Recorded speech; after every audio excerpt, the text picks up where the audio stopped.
Hello friends, welcome to my channel and thanks for watching this video. So welcome to another session of USA Weekly Market Report, where we can clearly see that Dow Jones is down, Nasdaq is up, and S&P 500 is flat. Now the sign of worry is coming from the VIX, which is now trading comfortably or closed comfortably at or above 20 with a 6.5% increase. Now let's see what is happening and what does it means, because I have been saying one thing consistently, that because we are in a very important month, or obviously a major event is about to happen within the next 2 or 3 weeks, so you have to be cautious about the market, because any sudden volatility can hit the market, and you will see big swings on both the sides. So you better understand the consequences if things does not work out in the near term, right? So with this, let us see what is happening in across the market and what one should take in care of. Now first of all, this is the price chart of Dow Jones, and it's not only closed in red as far as the Friday is concerned, but you can clearly see in the last 1 week the index has already closed 2.93% down. So this is not a good sign for the near term. Now let us see, let us dig deeper and let us see what is happening over here. So we have a close which is in green, but overall the week is not very good for Dow Jones. Now what lies ahead is the next big question. Obviously, trading below this particular line represents that yes, indeed there is a weakness, because it was your previous resistance. Now we have seen a breakout, but because it is not trading and sustaining comfortably below the previous resistance level, so we again have our resistance at or near 42,684, and the next big support for Dow Jones will come at 41,824, and if it falls below 41,824, it can go, or it can also move towards 41,380. So these are the next two levels which we are going to look at. Now the thing is, I don't want to stretch things beyond a certain point. I cannot say that now this is a big reversal and massive fall is about to start. It may happen, we are in the market, nobody knows, but do not try to stretch things beyond a certain point, because if I draw a line like this, then you will definitely find a potential support at or near 41,824. Maybe the Dow Jones started bouncing back from here as well. So this is how you're gonna take. No doubt that there is a correction, but how long it's going to stay, let the market decide. Okay, so there is indeed a correction, and which may continue even for the next 1 week in Dow Jones. Now coming back to Nasdaq now trading very close to the previous resistance level. So this is indeed a supply zone. Unless Nasdaq crosses this particular line, you can clearly see Nasdaq exactly hits its previous high, which was at 18,717 or 18,720, and from there a slight bit of reversal comes. So if Nasdaq continue to trade and sustain below this level or below this line, then you have to be ready for the volatility. You will definitely have to be ready for the volatility.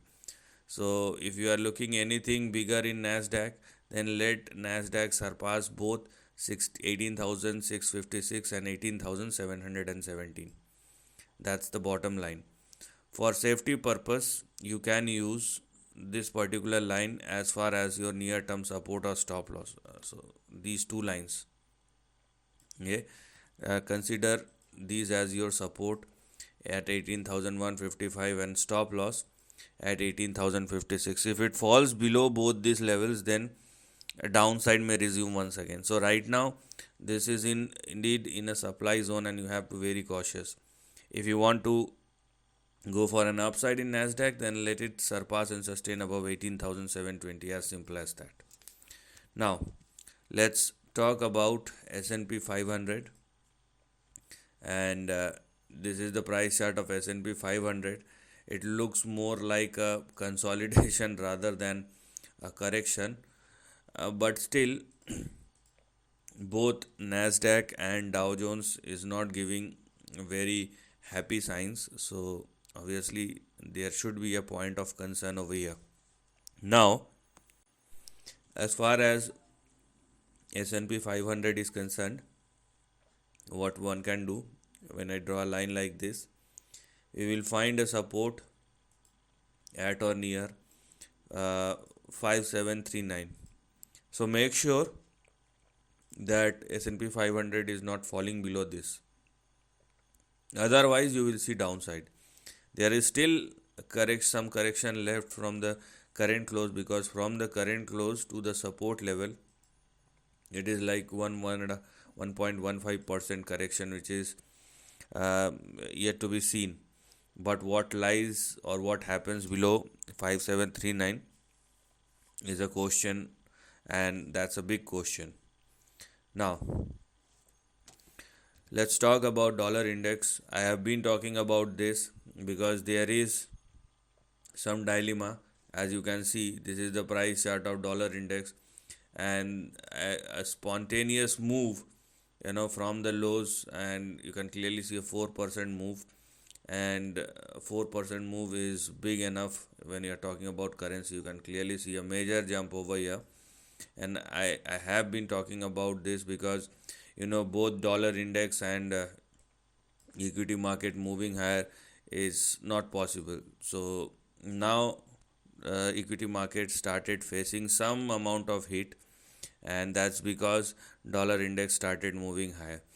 I mean, I don't know whether this is it seems like the fake thing is the dollar index, because uh, you know we are in a election year number 1, and things may turn into the equity market's favor. That's my gut feeling, because whatever is happening is dollar index is just for this particular time.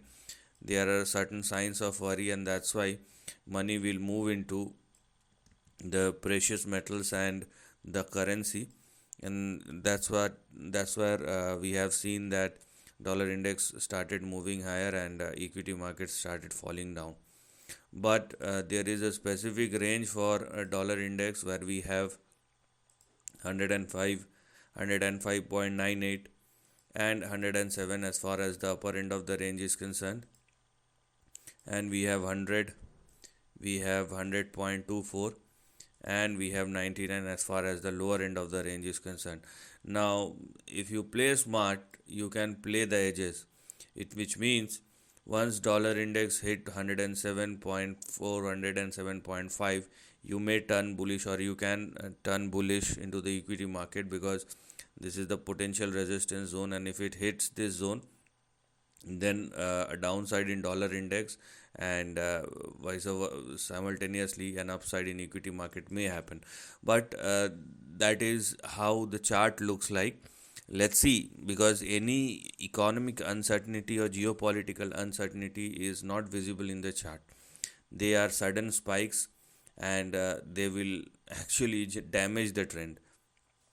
So you have to be very cautious.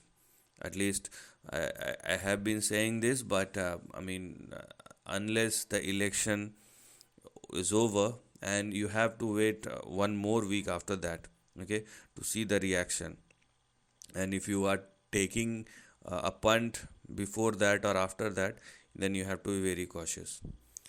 Anyways, so the thing is, equity markets are not looking good, and dollar index moving higher. Now let's talk about the VIX.